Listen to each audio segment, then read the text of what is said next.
this is where I would start, is a vow to love.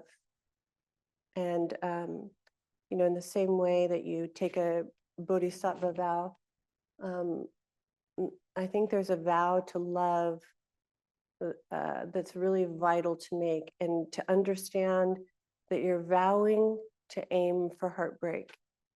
And Dr. Robert sometimes says, um, all love ends in heartbreak. Somebody dies at some point.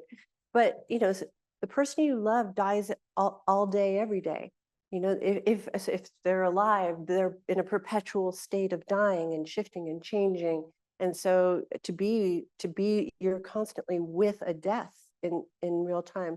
And then they say stupid things. And then you have to figure out how to play with that and turn that, or they withdraw, or they come in too close, or they cross a boundary, or that is the practice of love, is learning to have such a stable vision of love. You're vowing to love itself. You're letting it come through you to design what's happening. Okay, look for the moon magic, and what I mean by that, everybody should read this book if you like love, because it's the closest I've ever seen to love as a sacred art.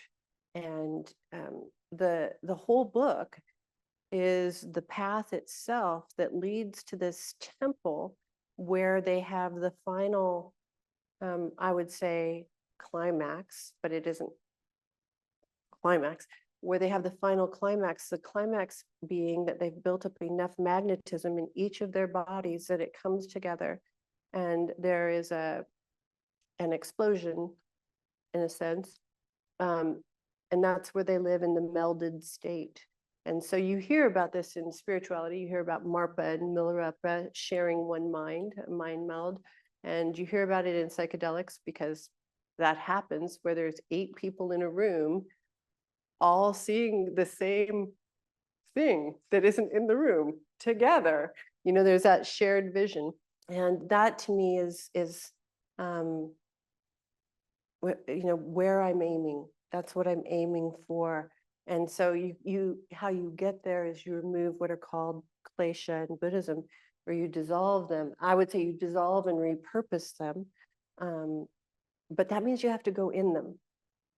So claa are your points of constriction that create stasis in your body. The stasis pretends to be your identity. And, your dad, your dad regularly didn't show up when he said he would. And so you have a constriction that occurred there. And then you begin to see the world through that lens, either creating it or avoiding it. But what you have to do is you have to go in the middle of that, especially if you're to love. And there's a writer who wrote a book on heartbreak, and she said, love is attracted to the claa, but it's attracted to the claa because it's there to liberate you. But it's gonna, one of my old guides used to say, love is like Miracle Grow on your character defects.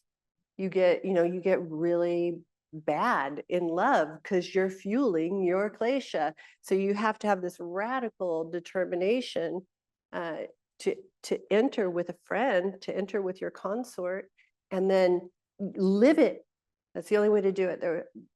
I had a Theravadan teacher once, and he showed me this image of the Buddha's journey.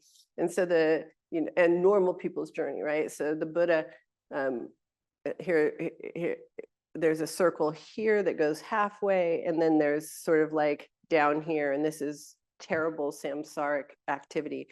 And the Buddha could just go like this because he had such a strong mind. He didn't have to enter samsara. And that makes no sense to me. I mean, mine is like, you got to go into samsara. You have to go into the stuff.